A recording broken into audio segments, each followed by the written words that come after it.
누가복음 9장 18절서부터 27절까지, 누가복음 9장 18절로 27절까지 다 같이 한 목소리로 합독을 하도록 하겠습니다. 시작. 예수께서 따로 기도하실 때에 제자들이 주와 함께 있더니 물어 가라사대 무리가 나를 누구라고 하느냐? 대답하여 가로되 세례 요한이라 하고 더러는 엘리야라 더러는 옛 선자 중 하나가 살아났다 하나이다. 예수께서 이르시되 너희는 나를 누구라 하느냐? 베드로가 대답하여 가로되 하나님이 그리스도이니이다 하니 변기하사 이 말을 아무에게든지 이르지 말라 명하시고 가라사대 인자가 많은 고난을 받고 장로들과 제장들과 서기관들에게 버림받아 죽임을 당하고 제3일에 살아나야 하리라 하시고 또 무리에게 이르시되 아무든지 나를 따라오려거든 자기를 부인하고 날마다 제 십자가를 지고 나를 쫓을 것이니라. 누구든지 제 목숨을 구원코자 하면 잃을 것이요 누구든지 나를 위하여 제 목숨을 잃으면 구원하리라. 사람이 만일 온 천하를 얻고도 자기를 잃든지 빼앗기든지 하면 무엇이 유익하리요? 누구든지 나와 내 말을 부끄러워하면 인자도 자기와 아버지와 거룩한 천사들의 영광으로 올 때에 그 사람을 부끄러워하리라. 내가 참으로 너에게 이르노니 여기 섰는 사람들 중에 죽기 전에 하나님의 나라를 볼 자들도 있느니라. 아멘. 누가복음 9장 18절서부터 27절까지 그 내용은요, 이건 우리가 설교를 너무나도 많이 한 그런 그 내용이지요. 여기에서 오늘 우리가 깨닫고 가야 될 부분이 있습니다.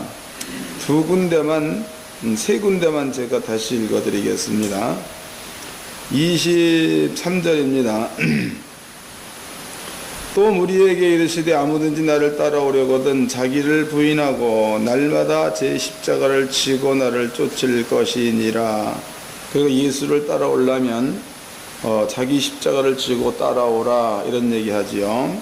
그 다음에 23절입니다. 24절 누구든지 제 목숨을 구원코자 하면 잃을 것이요 누구든지 나를 위하여 제 목숨을 잃으면 구하리라. 23절 그 다음에 24절이 자기 목숨을 버리면 얻고 자기 목숨을 가지고 있으면 못 얻고 이런 얘기를 합니다. 그 다음에 이제 27절입니다. 내가 참으로 너에게 이르노니 여기 섰는 사람 중에 죽기 전에, 그러니까 여기 섰는 사람 그러면 12제자가 됩니다. 너희 가운데서 죽기 전에 하나님의 나라를 볼 자들도 있느니라 라고 말합니다. 이 모든 내용은 18절서부터 27절까지 전부 다 한 문단 가운데 있는 거니까 이 얘기는 따로 떨어진 얘기가 아니라 전부가 다 이어지는 말입니다.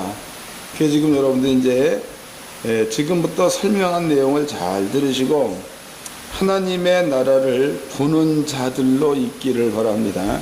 하나님 나라를 맨날 얘기하면서 아버지 나라를 못 보는 자리에 있다. 그러면 그것도 불행한 겁니다.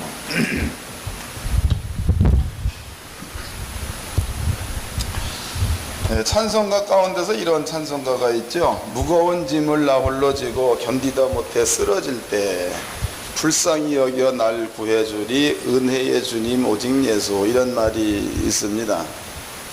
또 물론 이제 그 찬송가가 틀렸다 그런 얘기는 아닙니다.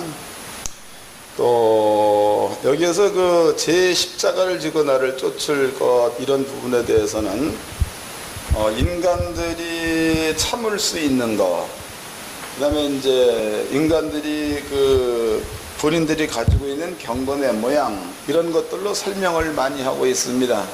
그게 사람의 생각에서 오는 방법들이 되겠죠.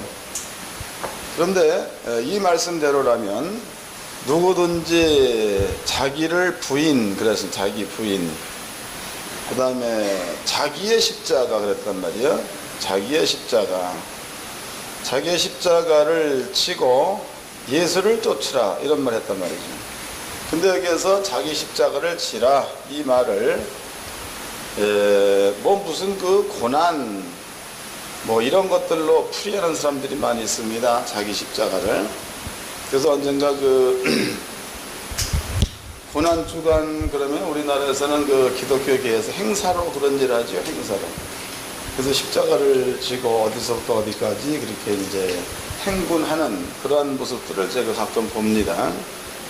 그런데 만약에 이제 그런 십자가를 진다 중심에서 그런 십자가를 진다 그러면은 이 사람들은 아마 제 생각에는 예수님과 관계가 없는 사람들입니다. 이 사람들은. 또 언젠가 제가 또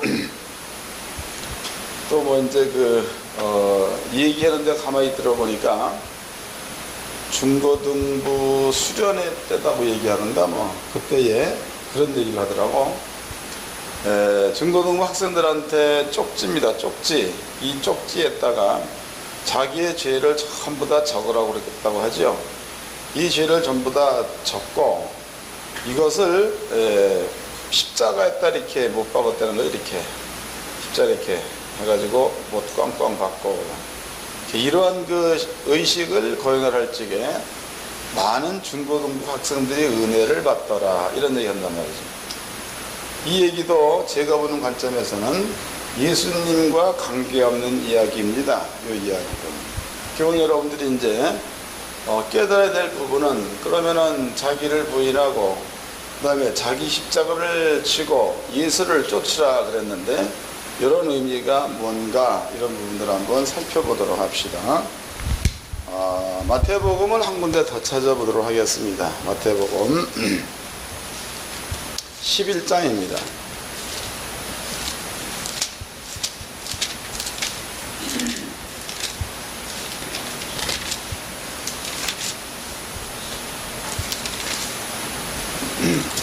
마태복음 11장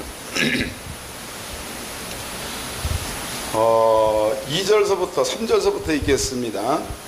예수께 여짜오되 오실 그이가 당신이오니까 우리가 다른 일을 기다리오리이까.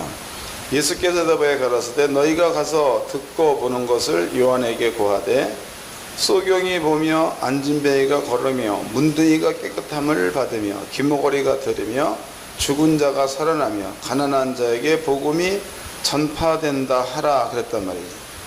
그럼 여기 이제 그 주변의 그 배경으로 본다면은요, 마태복음 11장의 배경은 예수님보다 6개월 먼저 온 자 세례 요한이 됩니다. 이 세례 요한이 감옥에 갇혀 있습니다.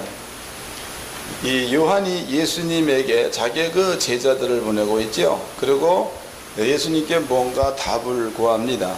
오실 그이, 그러니까 요한 뒤에 오는 자, 오실 그이가 당신입니까? 이래 물어봤습니다.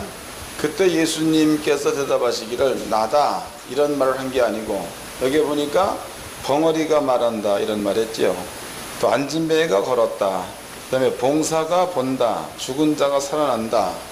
이런 것들을 가가지고 요한의 제자들은 요한한테 가서 고하여라 라고 얘기했단 말이죠. 그러니까 벙어리가 말하고 안진뱅이가 거르고 봉사가 보고 죽은 자가 살아나고 또 문둥이가 깨끗하게 되어지고 이런 것들을 너네 선생님한테 가서 얘기하라 그랬습니다.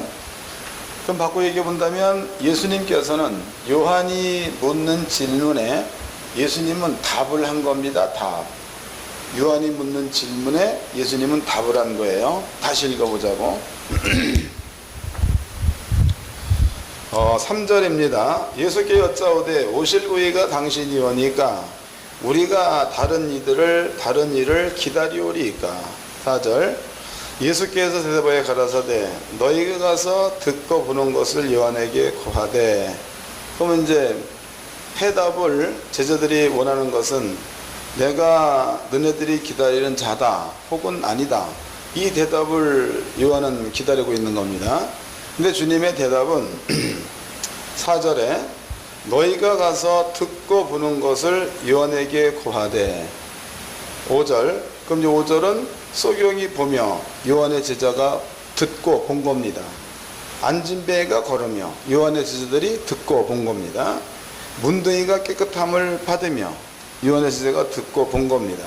귀머거리가 들으며 죽은 자가 살아나며 가난한 자한테 복음이 전파된다 하라라고 얘기했단 말이에요. 그러니까 이 이야기들은 예수님께서 말씀하시기를 너네들이 보고 들은 것을 가서 고하라 해서, 보고 들은 내용이 뭐냐? 벙어리가 말하는 거, 지자들이 보고 들었다는 거지. 안진뱅이가 걷는 거, 지자들이 보고 들었다는 겁니다. 봉사가 보는 거, 지자들이 보고 들었다 이 말이에요.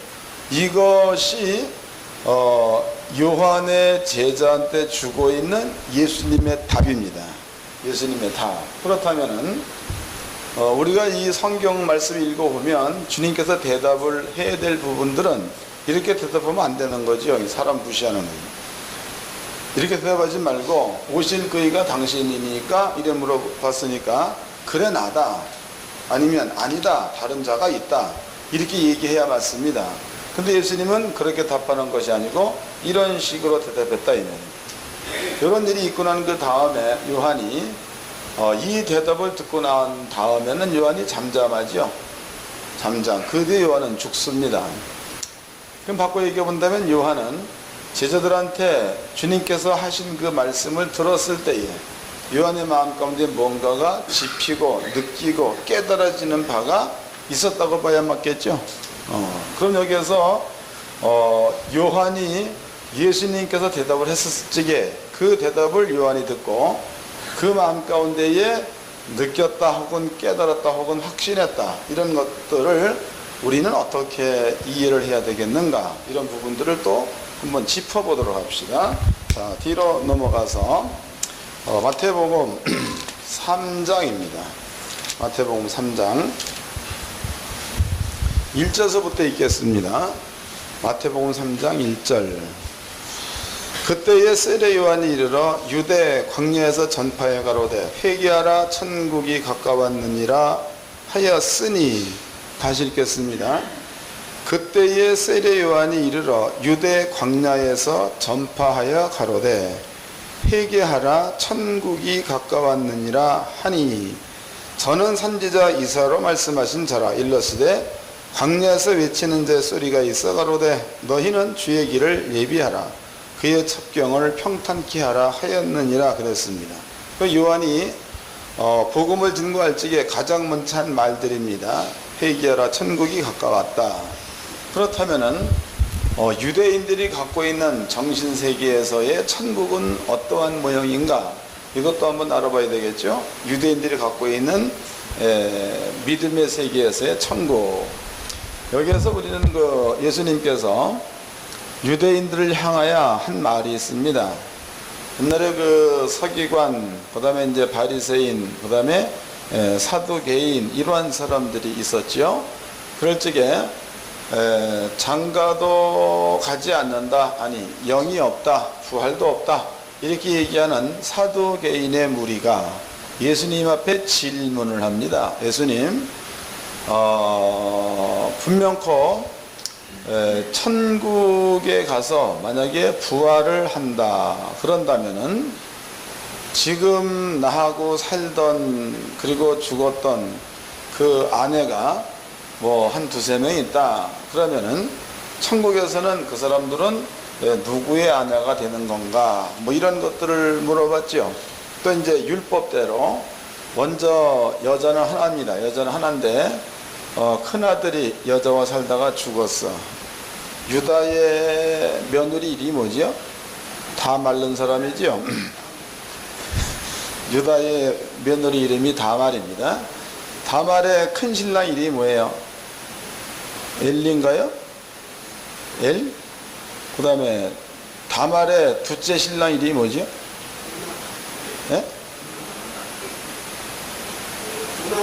오난. 또 이제 다말의 셋째 신랑 이름이 뭐죠? 유다가 맞죠? 누가 셀라라고 했어요. 다말의 세 번째 신랑은 지혜 시아부십니다. 그럼 이제 사두개인들이 묻죠. 예수님, 그럼 만약에 부활이 있다 그러면 이 다말은 누구 마누라가 되는 겁니까? 이래 물었단 말이에요. 그 예수님의 대답이 거기는 시집도 안 가고 거기에는 장가도 안 가고 뭐 이렇게 대답을 하셨다. 그럼 이들의 그 머리 가운데는 천국에 대한 그 개념이 서기관 바리새인들, 사두개인들, 유대인들한테는 천국에 대한 그 개념이 어느 정도 형성이 되어져 있었다고 봐야 맞겠죠. 그 대답을 했을 때 그네들이 입을 다무는 거 보면 그렇습니다. 그러면 성경에서 얘기하는 천국이라는 곳은요, 천국, 이것은 어떠한 곳이 천국이냐. 그러니까 신약시대에 알아듣기 쉽게 얘기해 보자고, 천국은 병이 없는 곳이죠. 천국은 영생하는 곳이기 때문에 병이 있으면 죽음이 있습니다. 그러니까 천국은 질병이 없어야 합니다. 또 천국은 가난이 없습니다. 또 천국은 시험이 없습니다. 또 천국은 살인 같은 것들이 없죠. 이런 것들이 없는 곳이 천국이다 이 말이에요. 그 유대인들의 그 머리 가운데는요, 천국이라는 것은 이 정도다 이런 개념을 가지고 있다는 거죠. 또 이 천국은 천군과 천사가 있는 곳, 천국은 하나님께서 계신 곳, 또 천국은 성령께서 계신 곳, 이런 것들은요, 유대인들은 누구든지 전부 다 알 수 있는 그런 내용의 천국이다 이 말이에요. 또 실제로 이제 그 천국이라는 그 이야기가 이사야서 62장인가 거기에 나와 있죠. 그때가 되어지면 독사굴에 어린이가 손을 넣어도 물지 않고, 그 다음에 호랑이가 소처럼 풀을 먹는 것, 이렇게 설명되어 있습니다. 그러니까 유대인들의 그 머리 가운데 천국은 대략 그러한 것들로다가 어느 정도 형성되어 있다고 봐야 맞습니다. 그런데 세례 요한이라는 자가 복음을 증거할 적에 가장 먼저 한 그 말이 뭐냐면, 회개하라 천국이 가까웠느니라 라고 얘기했다고. 회개하라 천국이 가까웠느니라. 그러면은 세례 요한이 얘기할 적에 천국이라는 것은 세례 요한도 유대인이기 때문에 이러한 개념을 갖고 있는 자다라고 봐야 맞겠죠. 세례 요한 역시도 천국, 유대인이 갖고 있는 개념에서 그런 개념을 요한은 가지고 있다 이 말이에요. 근데 그 요한이 회개하라 천국이 가까웠느니라 이 말을 쓰고 난 다음에 그때에 나타난 사람이 있습니다. 그 뒤에를 또 읽어보도록 합시다. 3장 13절입니다. 3장 13절, 마태복음 3장 13절. 그때 예수께서 갈릴리로서 요단강에 이르러 요한에게 세례를 받으려 하신대, 요한이 말려 가로되 내가 당신에게 세례를 받아야 할 터인데 당신이 내게로 오시나이까? 예수께서 대답하여 가라사대 이제 허락하라. 우리가 이와 같이 하여 모든 의를 이루는 것이 합당하니라 하신대, 요한이 허락하는지라 그랬단 말이죠. 그러면 지금 세례 요한이 예수께서 자기한테 나올 때에 세례 요한은 예수가 누구인지를 이 말씀으로 미뤄온다면 알았다고 봐야 되겠죠. 근데 세례 요한이 얘기하기를 회개하라 천국이 가까웠다. 그 다음에 온 자가 요한 앞에 예수가 왔습니다. 예수. 그 다음에 온 자가 예수입니다. 요한복음 1장을 보겠습니다. 요한복음 1장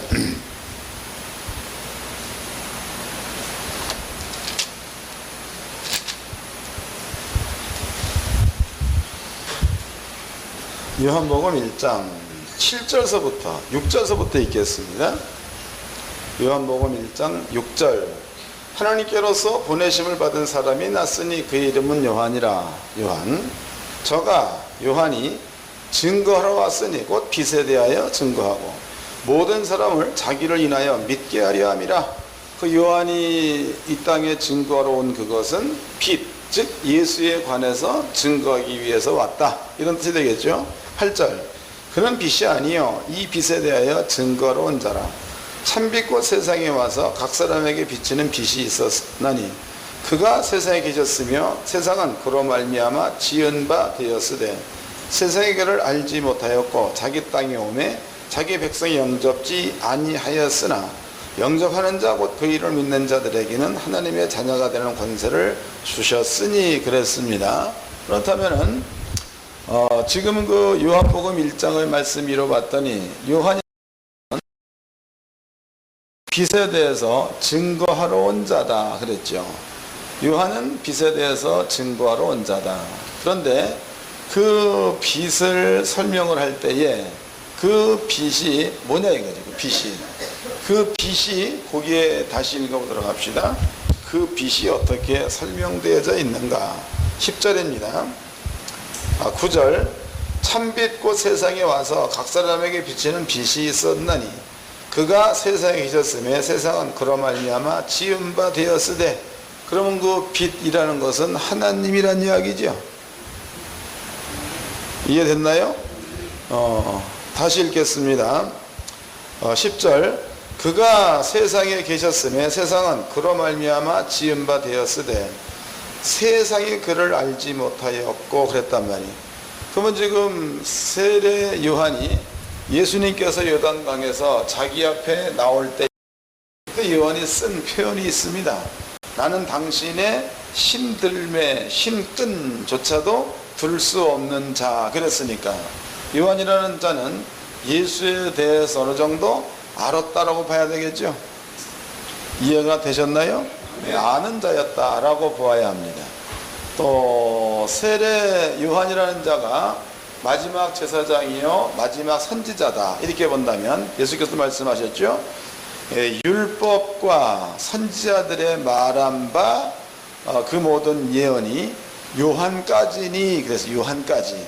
그러니까 요한은 이 땅에 올 적에 선지자로서 끝이고 율법 제사로서 끝이고 율법으로서도 끝으로 온 자가 요한입니다. 그 요한이라는 자는요 선지자였다 그러면 구약성경을 잘 아는 자라고 보아야 합니다. 그럼 구약성경을 이사야 같은 경우에는 이새의 뿌리에서 가지가 나서 결실할 것이요 그랬죠. 그럼 이사야서 같은 경우에는 그 이름을 번역하면 아들을 보낸다. 그 이름은 기묘 모사 전능자 영존자 평강의 왕 의의 왕 이랬으니까 그럼 구약에 예언된 대로라면 하나님께서 온다라고 예언되어 있다는 거죠. 그 요한이 선지자로 있었다 그렇다면은 자기 뒤에 올 자는 하나님이다 이렇게 요한은 알고 있었다고 봐야 합니다. 그런데 그 요한이 복음을 전거할 적에 회개하라 천국이 가까웠다 이렇게 말합니다. 그 요한이 알고 있는 지식의 세계 그러니까 세례 요한이 구약에 예언된 대로 온 자 세례 요한입니다. 또 세례 요한은 구약 성경에서 자기 뒤에 올 자가 누구인가 이거에 대해서 그러니까 메시아에 대해서 요한은 알고 있는 그러한 자다 이 말이에요. 그럼 그 요한이 이런 모든 것들을 알고 있는 상태에서 복음을 전거할 적에 회개하라 천국이 가까웠느니라 해서 그 천국은 예언된 것들을 바탕으로 해서 천국이 가까이 왔다라고 얘기했다고 봐야 되겠죠. 찬양을 불러야 되나? 다시 설명하겠습니다. 성경을 찾아봅시다.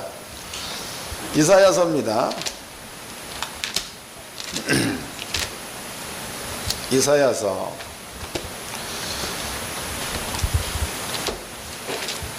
이거는 이제 목사님들이 읽어보시고 판단들을 하십시오.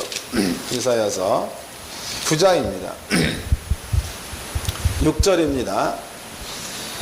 9장 6절 이는 한 아기가 우리에게 낳고 한 아들을 우리에게 주신 바 되었는데 그 어깨는 정사를 메었고 그 이름은 그러니까 아기의 이름은 기묘자라 모사라 전능하신 하나님이라 영존하시는 아버지라 평강의 왕이라 할 것임이니라 그랬다고.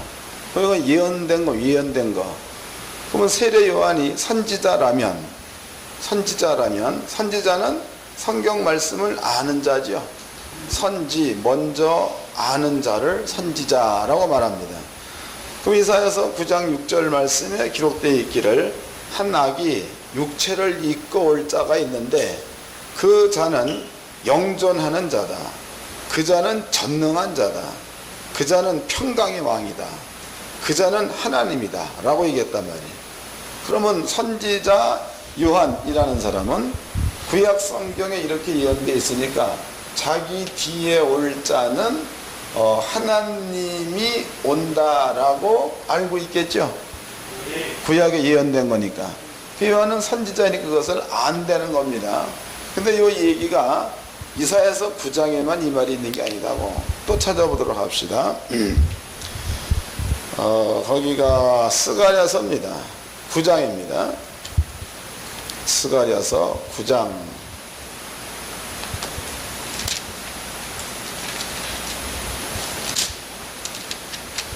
9절 읽겠습니다. 스가랴서 9장 9절. 시온아 따라 크게 기뻐할지어다. 예루살렘에 따라 즐거이 부를지어다. 보라, 내 왕이 내게 임하나니 그는 공의로우며 구원을 베풀며 겸손하여 나귀를 타나니 나귀의 작은 것 곧 나귀 새끼니라 그랬단 말이에요. 그게 지금 여기에도 예언되어 있기를 그는 공의로우며 또 그는 구원을 베푸는 자, 그는 나귀 타고 온다라고 예언되어 있다는 거죠. 또 미가서에도 나타나 있죠. 미가서를 또 보도록 합시다. 미가서 5장입니다. 그 미가서 5장에는 아주 그냥 자세하게 설명되어져 있습니다. 미가서 5장 2절입니다. 베들레헴 에브라다야, 너는 유다 족속 중에 작을지라도 이스라엘을 다스릴 자가 내게서 내게로 나올 것이라. 그는, 그러면 이스라엘을 다스릴 자는, 그는 그의 근본은 상고의 태초. 그러면 상고의 태초라는 얘기는 하나님이다 그 말이 되겠죠. 걔가 성경에, 구약 성경 여기저기에 하나님께서 사람의 몸을 입고 온다라고 예언되어 있다 이 말이에요. 그러면은 세례 요한이라는 자가 선지자로서 구역에 예언되는 성경을 아는 자라면 자기 뒤에 오는 자는 하나님이 사람 되어 오는 자다로 알고 있다는 거죠. 그렇게 알고 있으니까 예수가 자기 앞에 왔을 적에 나는 당신의 신끈 들기에도 감당할 수 없나이다 라는 표현을 쓸 수 있다는 거예요. 이해되셨죠? 이제 이해가 안 되면 이제 알아서들 하십시오 그냥 대충. 그러면 지금 여기에서 세례 요한이 회개하라 천국이 가까이 왔느니라 해서 세례 요한이 지목한 천국이라는 것은 이런 것들이 유대인들 가운데에 편제되어 있는 천국인데, 그러면 세례 요한의 지식의 세계 가운데는 자기 뒤에 올 자에 대해서 이렇게 설명되어 있으니까 그 요한이 회개하라 천국이 가까웠느니라 라는 그 말 가운데는 요 두 가지가 다 포함되어져 가지고 회개하라 천국이 가까웠느니라 라고 말했겠죠. 이해됐어요? 또 이 두 가지 얘기가 또 한 개는 뭔데? 한 개는 이거요. 천국은 병이 없다. 천국은 가난이 없다. 또 한 개는 뭐냐면 하나님이 인간의 모습으로 온다. 이 두 가지입니다. 이 두 가지가 요한, 유대인들의 선지자의 요한의 머리 가운데는 이 두 가지가 지식으로 다 들어가 있다는 겁니다. 이 두 가지를 요한이 장황하게 설명하려면 나같이 천국은 이런 거다. 또 그 천국의 왕은 하나님이다. 이렇게 얘기해야 이게 되는데 요한은 그렇게 얘기하지 않고 이 두 가지 개념을 다 가지고 이스라엘 민족한테 이 말을 증거할 적에는 나누어서 설명 안 하고 회개하라 천국이 가까웠느니라 이 말을 할 때에는 이 두 내용이 천국이란 단어 가운데 다 포함되어 있다는 거다고. 이해되셨죠? 그러므로 요한 뒤에 오는 자 예수님은 이 땅에 올 적에 요한이 보기에 천국으로 오는 자입니다. 천국으로. 근데 그 천국으로 오는 그 자는 눈으로 보기에는 사람일지라도 하나님께서 인자의 모양을 입고 온다는 이러한 생각을 요한은 갖고 있는 자입니다. 근데 그 요한이 감옥에 갇혔습니다. 감옥에 갇혀가는 얘기가 오실 그이가 당신이니까 라고 묻고 있죠. 그때 예수께서 뭘 말해줬는가 하면 벙어리가 말하고 천국을 말한 거죠. 안진뱅이가 일어나고 천국을 말한 거죠. 그 다음에 봉사가 눈을 뜨고 천국을 말한 겁니다. 죽은 자가 살아나고 천국을 말했다. 예수님께서 이렇게 답을 하니까 요한은 요 답을 듣자마자 자기 마음 가운데에 가지고 있는 지식이 그대로 맞아떨어진 것을 느끼게 되니까 마음 가운데 이 양반이 메시아였구나 라는 확신을 할 수가 있겠죠. 아멘 소리 참 엄청나게 크다. 이제 저는 아주 쉽게 설명을 다 해드렸습니다. 이게 매우 중요합니다. 이걸 기억해 놓으십시오. 자, 그 다음에 예언된 말을 좀 보도록 합시다. 예언된 말. 이사야서 53장입니다. 이사야서 53장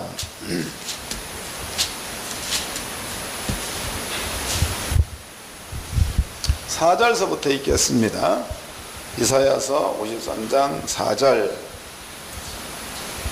그는 실로 우리의 질고를 지고 우리의 슬픔을 당하였거늘 우리는 생각하기를 그는 징벌을 받아서 하나님에게 맞으며 고난을 당한다 하였노라.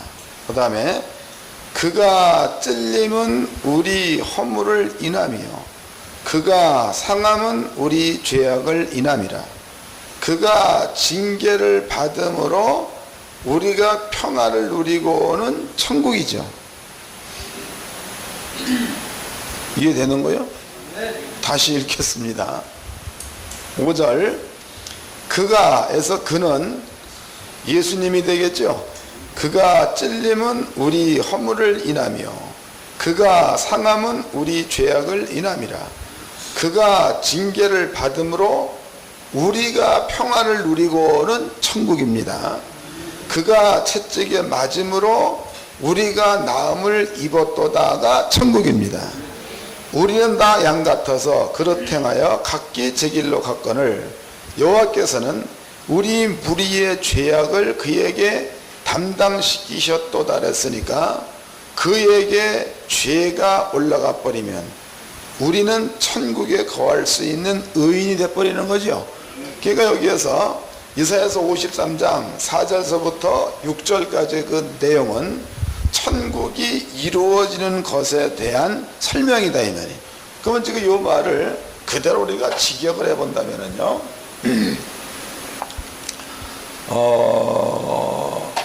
예수님께서 천국, 그러니까 예수님께서 요한한테 벙어리가 말하며 그 얘기는 벙어리로 있을 적에는 천국이 안 이루어진 겁니다.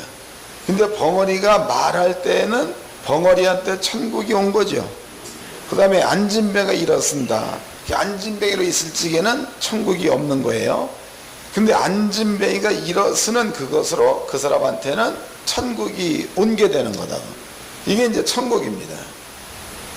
이사야서 53장에 예언되어 있기를 그가 예수가 채찍에 맞음으로 너희는 나음을 입었다라고 말합니다. 그럼 지금 예수님께서 우리한테 천국이 이루어지게 하기 위해서 채찍에 맞았다는 뜻이 되겠죠. 그래서 우리에게는 나음이라는 천국, 이것을 구원이라고도 합니다. 이런 그 천국이 우리한테 이루어질 수 있다. 이것이 이사야 53장에 예언된 말이라고.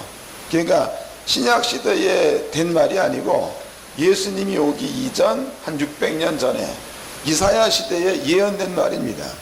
그러면 이제 채찍에 맞음으로 너희는 나음을 입었도다 해서 예수님께서 우리한테 건강이라는 천국을 주려면 채찍에 맞는 일은 주님이 겪어야지만이 우리한테 건강이라는 천국을 줄 수 있다, 이런 뜻이 된다는 거예요. 그러면 지금 예수님께서 요한한테 얘기할 적에 벙어리가 말한다, 안진뱅이가 걷는다, 봉사가 본다, 죽은 자가 살아난다 라는 그 얘기는 땅에 있는 모든 사람들에게 이제는 천국이 왔다는 뜻이 되겠죠. 이 말은 천국이 왔다, 그런 뜻이단 말이에요. 천국이 온 겁니다. 자, 그렇다면은 천국을 오게 하려면 천국 오지 못하게 만드는, 가로막는 것들, 천국이 오지 못하게 만든 짐들, 이런 것들을 예수님께서는 없애야 된다는 겁니다. 이 없애야 되는 그것을 예수님은 십자가상에 당신이 그런 모든 죄와 그런 죄의 짐을 예수님이 짊어지고 죽는 것으로다가 천국이 오지 못하게 만든 것을 치웠다는 겁니다. 그럼 이것을 치우고 나니까 이제는 이 땅에 천국이 왔습니다. 왔다 이 말이에요. 이것을 이제 그 신약 성경 사도행전 2장으로 밀어본다면 성령이 이 땅에 임할 때에 그것을 우리는 천국으로 볼 수 있는 겁니다. 요걸 이제 이해해 놓으십시오. 그 다음에 아까 우리가 본문의 말씀에 보았더니 거기에 예수님께서 누구든지 자기를 부인하고 그 다음에 누구든지 자기의 십자가를 지고 그리고 나를 쫓으라는 거다. 그럼 여기에서 자기라는 것은 누가 자기냐? 자기입니다. 그럼 자기라는 것은 옆에 있는 애인이 자기가 아니고 자기는 나지요. 나. 바꿔 얘기하면 나를 부인하고 그 다음에 내 십자가입니다. 내 십자가 이걸 지고 예수를 쫓으라. 이게 이제 주님께서 하시는 이야기입니다. 그럼 여기에서 나라는 것은 어떤 게 나냐, 어떤 게 나. 이게 나입니다. 나. 나를 잘 깨달으십시오. 자, 가령 이제 어떤 환자가 하나 있다고 쳐보자고. 이 환자입니다. 환자 나이가 한 30세로 보자고. 그런데 이 30세 된 이 사람이 30년 동안 사는 동안에 세상적 지식 가운데 이 사람은 살고 있습니다. 이 사람한테는 그나마라도 작은 거라도 의학적 지식을 이 사람들은 가지고 있다 이 말이죠. 이것으로 이 사람은 살았습니다. 근데 이 사람이 이제 몸이 아픈데 가령 이제 엉덩이에 종기가 났다고 쳐보자고. 종기. 근데 그 종기가 나면은 일반적인 그 의학적인 그 상식은 종기 나면은 술 먹지 말라고 그러죠. 덧난다고. 또 종기 나면은 기름진 거 먹지 말라고 얘기하죠. 덧난다고. 이런 것들이 일반 의학에서 하고 있는 말이다 그 말이에요. 그럼 이 사람은 이러한 의학적 지식 가운데 사는 그것이 그 사람의 삶이 되는 겁니다. 그런데 이 사람이 예수를 믿었어요. 그 예수를 믿었더니 거기에는 채찍에 맞음으로 너희는 나음을 입었도다 라는 말이 성경에 나와 있다 이 말이에요. 그럼 이 사람이 이 말씀을 자기 것으로 받아들여서 이 말씀대로 따라가면 자기 것을 부인하게 되는 거고, 반대로 이 말씀을 가지고 있으면서 여전히 세상적 지식을 쫓는다면 이것은 자기 것을 부인한 자가 아닙니다. 이해가 됐나요? 결론입니다. 결론. 그럼 이 사람은 잘못하면 자기의 지식, 갖고 있는 질병 이런 것들로부터 오고 있는 고난이 있겠죠. 고난. 그래서 저도 아프보니까 아프면 못 살겠더라고. 언젠가 저는 한 2달쯤 된 것 같네.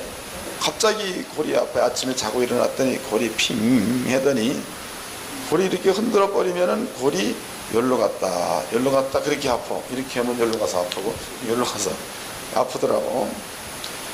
그래서 분명히 고통입니다. 그런데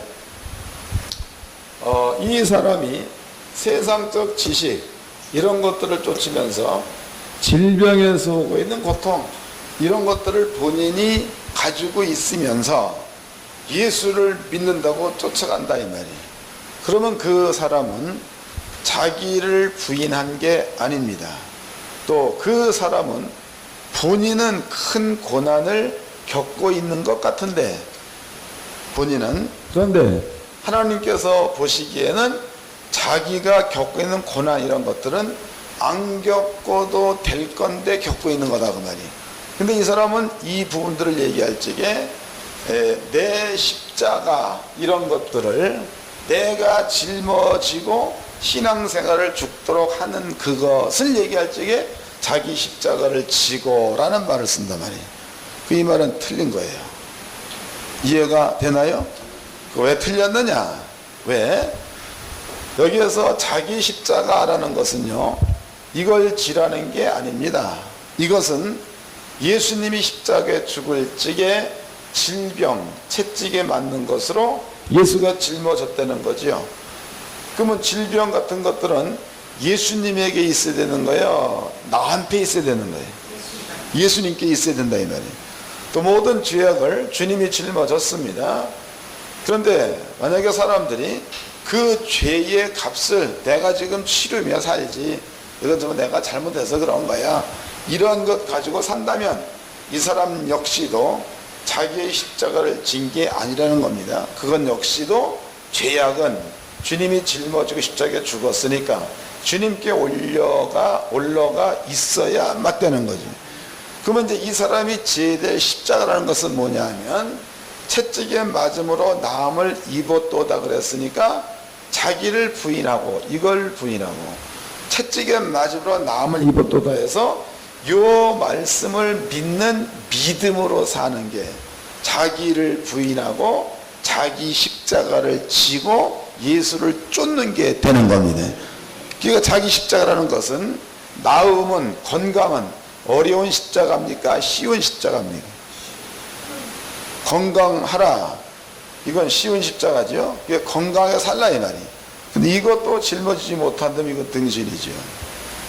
부자로 살아라, 이거 쉬운 이야기죠. 이것도 짊어지고 이것도 또 바본 겁니다. 그러니까 우리가 짊어져야 될 십자가라는 것은 뭐냐면, 예수님이 채찍에 맞을 적에 만들어 놓은 구원, 천국, 나음, 건강이라든가, 또 이제 모든 시험을 이기는 거라든가, 또 이제 부욕해 사는 거라든가, 이런 것들이 우리가 짊어지고 가야 될 십자가인 줄로 믿으시기 바랍니다. 이게 십자가예요. 이해가 되셨습니까? 다시 이제 읽어보도록 합시다. 누가복음 9장입니다.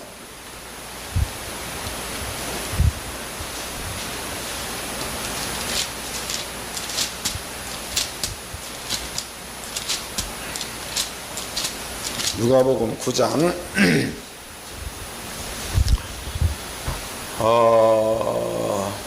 21절서부터 읽겠습니다. 23절서부터 또 무리에게 이르되 아무든지 나를 따라오려거든 자기를 부인하고, 이 말이 무슨 얘기인지 아시겠죠? 이제 날마다 제 십자가를 지고, 그러면 제 십자가는 이제 뭐가 되는 거예요? 건강의 십자가, 이해되죠? 또 부요의 십자가, 제 십자가는 이게 되어져야 맞는 겁니다. 그래야 예수를 크게 인정하는 거예요. 그러니까 이 말을 좀 더 자세히 설명해 본다면, 이제 우리들의 이 땅에서 사는 삶입니다. 삶. 이런 그 삶이 세상적인 지혜와 지식의 삶이라는 것은요, 세상적인 지식에 의존해서 사는 게 세상적인 방법대로 사는 겁니다.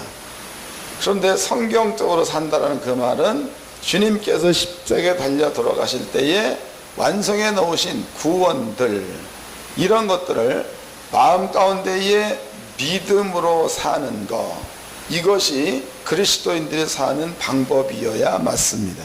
그러니까 만약에 이제 허리가 아프다 그러면 옛날 같으면 쫓아가서 병원에 가서 침을 맞아야 이게 맞는 겁니다. 근데 이 말씀이 믿어진다면, 허리 아프다 그러면 기도해야지. 하나님 아버지, 내 허리 아픈 그것을 주님이 짊어지고 가버렸으니까 이 허리는 나야 되지 않겠습니까? 그리고 이제 기도해야죠. 예수 이름으로 허리 아픈 것은 깨끗이 치료될지어다. 그러면 건강이 올 거 아닙니까? 그래서 자기를 부인하고 날마다 이러한 법대로 살라는 게 주님의 뜻입니다. 그 예수를 쫓는 사람은 이렇게 쫓아야 예수를 바로 쫓는 거지. 만약에 이렇지 않고 아까 설명해 드렸듯이 우리가 지금까지 알고 있었던 이러한, 그러니까 내가 지금 큰 고통 가운데 있는데 이 고통을 내가 전부 다 겪으면서 신앙을 지킨다, 이런 것들을 우리 이제 자기 십자가라고 얘기합니다. 근데 이러한 십자가를 짊어진다면, 잘못하면 끝까지 예수를 쫓을 수 없을 줄도 있습니다. 감이 잡히나요? 예. 그러니까 여러분들이 누굽니까? 유다 같은 경우에도 성경에 보니까 그는 도적이라, 헌금 들어오면 다 세배 갖다 했죠. 그런데도 그는 예수를 쫀다고 얘기한다, 이 말이에요. 나중에 자기 욕구가 충족되자니까 끝내는 예수를 부인하고 있는 거죠. 그러니까 자기 십자가를 지게 되어지니, 이런 십자가를 지게 되면 그 사람은 끝내 예수를 못 쫓을 수도 있어요. 왜냐하면 십자가의 도를 시인하는 게 아니고 오히려 십자가의 죽음을 지가 짊어지고 겪고 가는 거니까 이 사람에게는 예수가 필요 없을 수 있다, 이 말이에요. 그렇지만 겸손한 자는 주님이 우리 죄를 가지고 죽었다 100% 인정하고, 예수님이 내 질병을 가져갔다 100% 인정하고, 그리고 나는 건강하게 살아야 한다, 나는 부유하게 살아야 된다, 이런 것들을 짊어지고 그렇게 사는 사람이 예수의 십자가의 도를 크게 인정하는 거다. 이해가 되셨죠? 주님께서 하신 그 말씀이 이 내용입니다. 자기를 부인하고 내가 갖고 있는 생각, 내가 갖고 있는 죄에 따르는 값, 이런 것들을 전부 다 주님께 올려놔버리고 자기를 부인하고, 그 다음에 자기 십자가를 지고 주님께서 완성시켜 놓으신 이 모든 구원의 약속의 말씀들이죠. 이 말씀들을 마음 가운데 믿음으로, 그래서 주를 쫓는 자, 이러한 자들은요 난리가 쳐더라도 꼭 주를 쫓게 되어 있습니다. 이러한 자들은 절대로 주와 끊어질 수가 없다, 이 말이에요.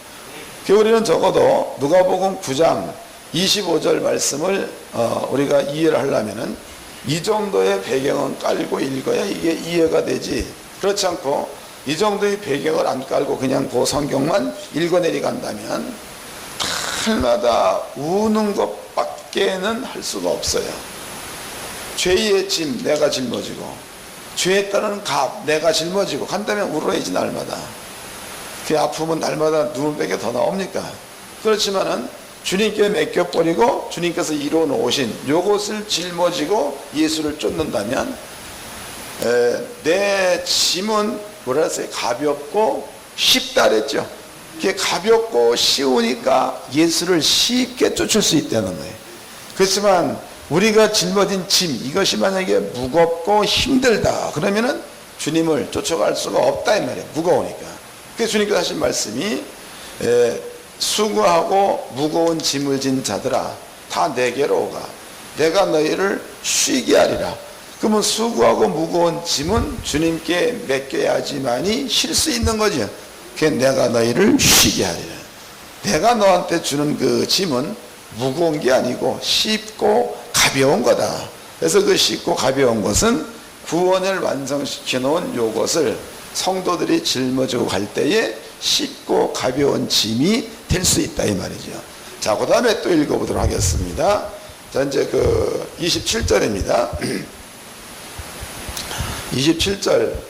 내가 참으로 너에게 이르노니 여기 섰는 사람 중에 죽기 전에 하나님의 나라를 볼 자들도 있느니라 해서, 그럼 아버지 나라를 보는 자, 아버지 나라를 겪는 자, 이러한 자들은 자기를 부인하고 또 자기의 십자가를 지고 예수를 쫓는 자라면 그 사람은 날마다 하나님 나라를 보고 하나님 나라를 경험할 수가 있겠죠.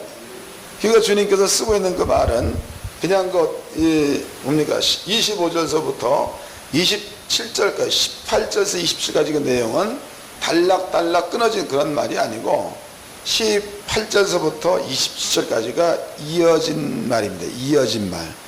여러분들이 이런 부분들 이해를 잘하고 예수 안에 머물러 있으면 우리들의 그 짐은 매우 쉽고 가벼울 수 있다는 겁니다. 그리고 이러한 짐을 지고 예수를 쫓으면 날마다 천국을 경험하며 살 수 있다는 게 예수님의 가르침입니다. 연구원 모든 목사님들은 천국에서 사시기를 주의 이름으로 축원합니다.